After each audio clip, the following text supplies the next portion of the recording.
اللهم صل على محمد وآل محمد.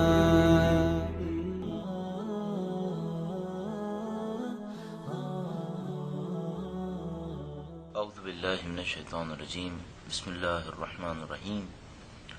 الحمد للہ رب العالمین والصلاة والسلام علی سید الانبیاء والمرسلین حبیب الہ العالمین ابی القاسم محمد.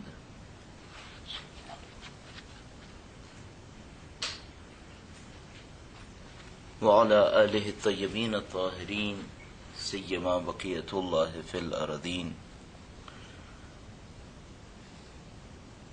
ماہ مبارک رمضان کی 11ویں دن کی دعا میں اہل بیت اطہار علیہ السلام نے ارشاد فرمایا ہے: اللہم حبب الی فیہ الاحسان وکرہ الی فیہ الفسوق والعصیان وحرم علی فیہ السخط والنیران بعونک یا غیاث المستغیثین. اے پروردگار، اس دن میں میرے لیے احسان کو محبوب قرار دے دے، اور اس دن میں فسق و فجور اور گناہ کو میرے لیے مکروہ قرار دے دے، اور اس دن میں میرے اوپر حرام قرار دے دے السخط والنیران، کہ تیرے غیظ و غضب کی طرف جاؤں اور آگ کے عذاب کی طرف جاؤں. بعونک یا غیاث المستغیثین، تجھے تیری مدد کا واسطہ ہے مصیبت میں پکارنے والوں کی مدد کرنے والے. اس دعا کے اندر جو پہلی چیز طلب کی گئی ہے وہ یہ ہے کہ خداوندہ اس دن مجھے ایسا بنا دے کہ احسان میرے لیے محبوب ہو جائے. کسی کے ساتھ اچھائی کرنا احسان کہلاتا ہے.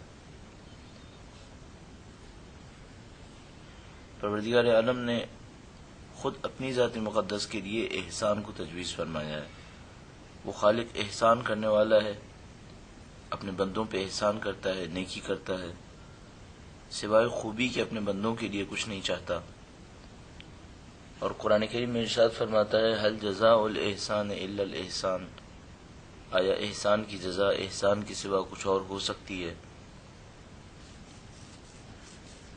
خالق متعال یہ چاہتا ہے کہ بندے دوسروں کے ساتھ بھلائی کریں، بندے نیکی کریں، جس طرح خود خدا متعال کی ذات مقدس ایسی ہے کہ وہ اپنے ان بندوں کے ساتھ بھی نیکی اور احسان کرتا ہے جو اسے پہچانتے ہیں، جو اس کی عبادت کرتے ہیں، جو اس کے سامنے سر جھکاتے ہیں، اور ان بندوں کے ساتھ بھی نیکی اور احسان سے پیش آتا ہے جو خدا متعال کے منکر ہیں، حتیٰ بالکل نہیں پہچانتے.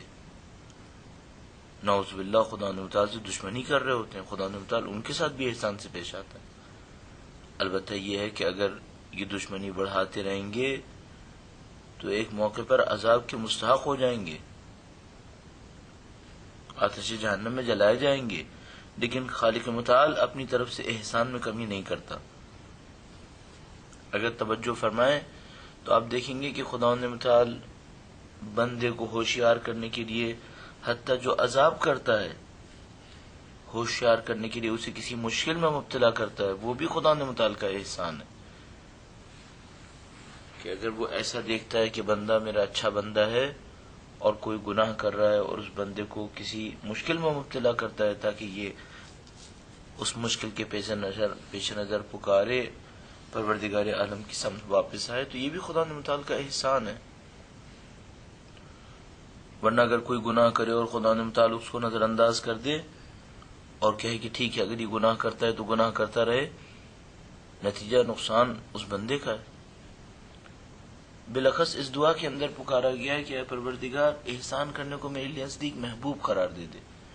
کچھ بندے ایسے ہوتے ہیں دوسروں کے ساتھ نیکی کر کے خوش ہوتے ہیں، مجھے ایسا بنا دے. کچھ بندے نیکی بھی کر رہے ہوتے ہیں تو اندر سے کوڑ رہے ہوتے ہیں، نتیجہ ان کے لیے نیکی کرنا بہت مشکل ہو جاتا ہے. نیکی کرتے ہیں تو دوسرے کے اوپر احسان کرنے کے بعد اس احسان کی منت جماتے ہیں. خدا متعال قرآن کریم میں ارشاد فرماتا ہے کہ تم اپنے صدقوں کو، اپنے اچھے کاموں کو منت جما کر دوسرے کے اوپر احسان جما کر ضائع مت کرو. دعا میں کہا گیا کہ خداوندہ احسان کو میرے نزدیک محبوب قرار دے دے. میں جب کسی کے ساتھ نیکی کروں، بھلائی کروں، یہ ایسا لگے جیسے میرا دل یہی چاہتا ہے کہ یہی کروں. آپ نے سنا ہے حاتم طائی کی ذات کہ حاتم طائی کے لیے سخاوت عادت تھی، وہ سخاوت نہ کرے تو اسے برا لگے گا. ہمیں خداوند تعالی ایسا بنا دے کہ ہمیں احسان اچھا لگے. وَكَرِّ إِلَيَّ فِيهِ الْفُسُوقَ وَالْعِصْيَانَ، اور اے پروردگار اس دن میں گناہ اور معصیت کو میرے نزدیک برا قرار دے دے. میری طبیعت ایسی ہو جائے کہ مجھے گناہ برا لگے، مجھے نافرمانی بری لگے. آپ بہت اچھی طرح سمجھ رہے ہیں کہ آج کا معاشرہ بالکل الٹا معاشرہ ہے. یہاں اگر کوئی نیکی کرنے لگتا ہے، خدا متعال کی اطاعت کرتا ہے، تو نہیں معلوم اپنے آپ کو محروم سمجھنے لگتا ہے. اور اگر خدا متعال کی نافرمانی کرتا ہے، نعوذ باللہ، تو سمجھتا ہے جیسے اس نے پتہ نہیں کیا حاصل کر لیا. اس دعا کے اندر در حقیقت اسلام کی ثقافت کو زندہ کرنے کی بات کی گئی ہے کہ خدایا جو اسلام کی اصلی اقدار تھیں جو مر گئی ہیں، ان اقدار کو میرے اندر زندہ کر دے. ظاہر ہے اگر ہم چاہتے ہیں معاشرے کے اندر اسلام زندہ ہو، وہ اسلام افراد کے ذریعے زندہ ہوگا. اور وہ افراد کہاں سے آئیں گے؟ ہم خدا سے دعا کرتے ہیں خدا تعالی ہمیں ان افراد میں سے قرار دے دے جن کے ذریعے سے اسلام کی ثقافت نے زندہ ہونا ہے. احسان کرنے کو میرے نزدیک محبوب قرار دے دے. میں بندوں کے ساتھ نیکی کروں تو مجھے اچھا لگے، میری ذات گواہی دے کہ مجھے یہی کرنا چاہیے. فسق و عصیان میرے لیے مکروہ ہو جائے، میرے لیے برا ہو جائے، ایسا ہو جائے میری طبیعت پہ برا گزرے. خدا نہ کرے اگر کبھی میرے ہاتھوں سے کوئی جرم سرزد ہو جائے. متقی اور پرہیزگار تو سوچ بھی نہیں سکتے کہ وہ گناہ کریں گے. ان کے لیے گناہ اتنا مکروہ ہے، اتنا برا ہے کہ اس کے تصور سے ہی بعض اوقات کانپنے لگتے ہیں. لیکن بدقسمتی سے آپ معاشرے میں ایسا نہیں پائیں گے.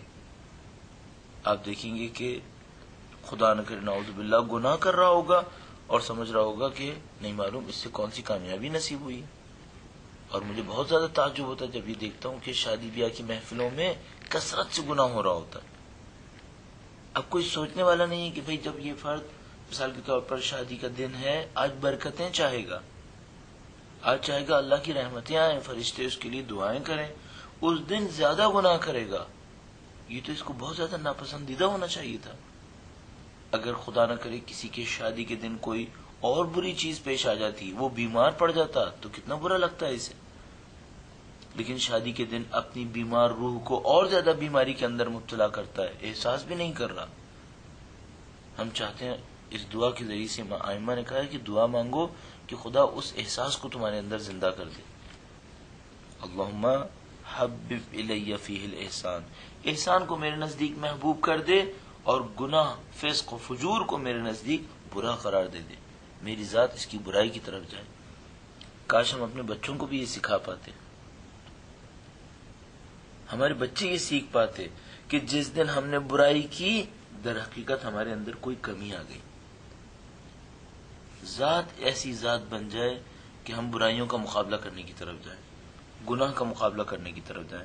وَكَرِّهْ إِلَيَّ فِيهِ الْفُسُوقَ وَالْعِصْيَانَ، اے خدایا میرے لیے برا قرار دے دے گناہ اور نافرمانی.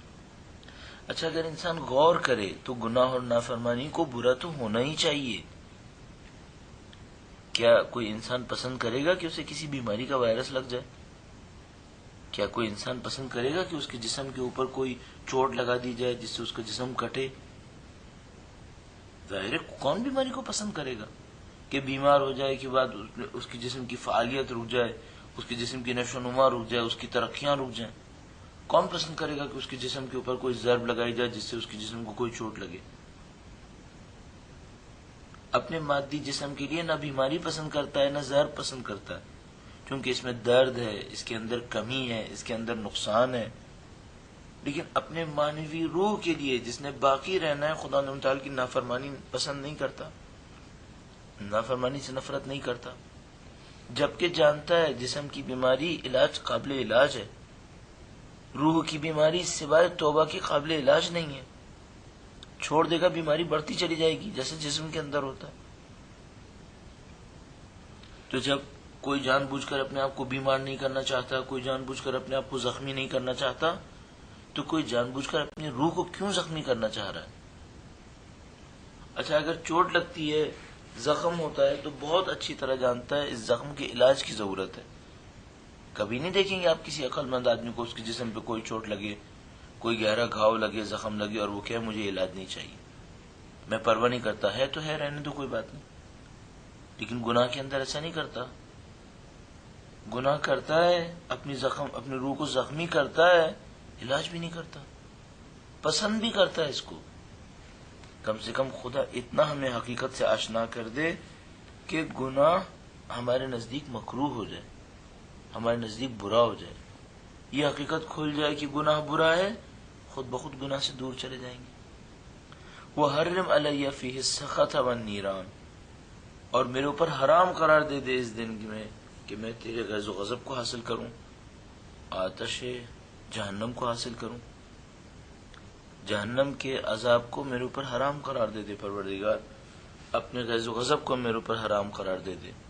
ظاہر خدا متعال عادل مطلق ہے، وہ عدل مطلق کبھی بھی کسی بندے کے اوپر بلا وجہ تو عذاب نہیں کرے گا، بلا وجہ تو اپنی ناراضگی نازل نہیں کرے گا. جب ہم کہنے خدایا آگ کو میرے اوپر حرام قرار دے دے، یعنی خدا میری ذات کو ایسا بنا دے کہ میں اسباب آگ سے، آتش جہنم کے جو اسباب ہیں جن کے نتیجے میں آتش جہنم آتی ہے، ان سے دور چلنا شروع ہو جاؤں، ان سے اتنا دور ہو جاؤں کہ گویا جہنم کی آگ میرے اوپر حرام ہو گئی ہے. ایسا نہیں ہونا ہے کہ مثلا کوئی ایک آدمی کہے کہ میں گناہ کرتا جا رہا ہوں پھر بھی آتش جہنم میرے اوپر حرام ہے. نہیں، ایسا نہیں ہوتا. آتش جہنم گویا ایک قانون ہے، ایک قانون، اس کا طبیعی نتیجہ ہے.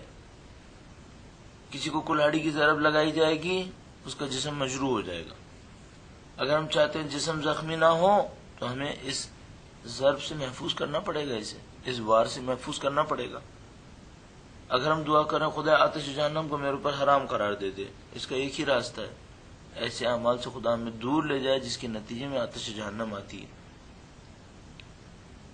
بس اس میں اعمال کی طلب کی گئی ہے، ایسے اعمال کی طلب کی گئی ہے جس سے خدا راضی ہو جائے، اور ایسے اعمال سے ہمیں دور رکھ لے جس سے خدا نمتال کا غیظ و غضب نازل ہوتا ہے. حرم علی فیہ السخط والنیران، اے خدایا اس دن کے اندر حرام قرار دے دے میرے اوپر اپنا غیظ و غضب اور آتش جہنم. بعونک یا غیاث المستغیثین، تجھے تیری مدد کا واسطہ اے مصیبت میں مبتلا لوگوں کی مدد کرنے والے. غیاث المستغیثین خدا نمتال کی بڑی عظیم الشان صفت کا نام ہے. ایک آدمی مصیبت میں مبتلا ہو، پکار رہا ہو، کسی کو بھی پکارے در حقیقت خدا کو پکار رہا ہوتا ہے. اس کی وجہ یہ کہ اس درماندہ مصیبت بیماری کی آواز سننے والا کون ہے، اس کی حاجتوں کو پورا کرنے والا ہے کون؟ خدا کی سوا تو کچھ بھی نہیں. اب اس انسان کے لیے ضروری ہے کہ خدا تعالی کے سامنے سر جھکائے. اس انسان کے لیے ضروری ہے خدا تعالی کی اس قدرت مطلقہ کو تسلیم کرے کہ خدا تعالی کی قدرت کے ذریعے سے تمام مشکلات حل ہونی ہیں. لہذا اپنے دل کو خدا تعالی کے سامنے تسلیم کرے. یہ خدا تعالی نے ہم بندوں کے اوپر احسان کیا. اس نے کہا جب کبھی مشکل میں مبتلا ہو، چاہتے ہو کہ میں تمہاری نصرت کروں، مجھے پکارو.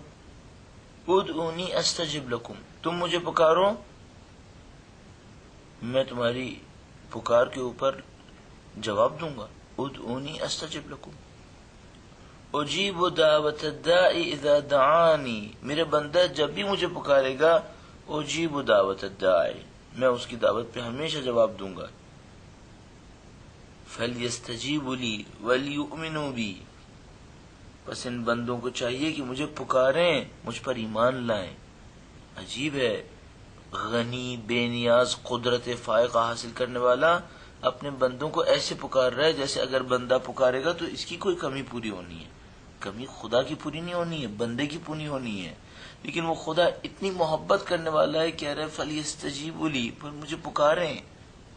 ادعونی استجب لکم، تم مجھے پکارو میں تمہاری بات پہ جواب دوں گا. یہ غیاث المستغیثین. اس خالق کا عجیب انداز ہے. اگر کوئی بندہ نافرمانی کرتا ہے اسے یاد دلاتا ہے کہ دیکھو میری قدرت کو یاد رکھو، اور اگر کوئی بندہ مصیبت کا مارا ہو اسے مصیبت کو پکارے، کبھی احسان نہیں جماتا. وہ بے نیاز اپنی بے نیازی میں انتہائی نزدیک ہے، محبت کرنے والی ہستی. سمجھ میں آتا ہے کہ کس طریقے سے اس نے خاندان اہل بیت اطہار علیہ السلام کو انسانوں کی نصرت کے لیے بھیجا. اس کی محبتوں کا اظہار ہے. امیر المومنین کی ذات مقدس خدا متعال کی محبتوں کا اظہار ہے. سید الشہداء کا اس طریقے سے کربلا کے میدان کے اندر اپنی جان کی قربانی دے دینا در حقیقت خدا متعال کی محبتوں کا اظہار ہے. سید الشہداء نے انسانوں کے لیے راستہ رکھ دیا کہ انسان سید الشہداء کے نام کے ذریعے سے پروردگار عالم کا قرب حاصل کریں. خدا متعال کی محبتوں کا ایک بہت بڑا دروازہ سید الشہداء کی ذات مقدس ہے. ان تمام چیزوں کو ہمیں پہچاننا ہوگا ماہ رمضان کے اندر، تاکہ اس پروردگار عالم کے لطف و کرم کو حاصل کریں اور انشاءاللہ اس کی بارگاہ احدیت کے اندر قرب حاصل کر سکیں. خدا متعال سے دعا کرتے ہیں ہمیں اس مقام کو حاصل کرنے کی توفیق عنایت فرمائے. ربنا تقبل منا انك انت السميع العليم برحمتك يا ارحم الراحمين. اللهم صل على محمد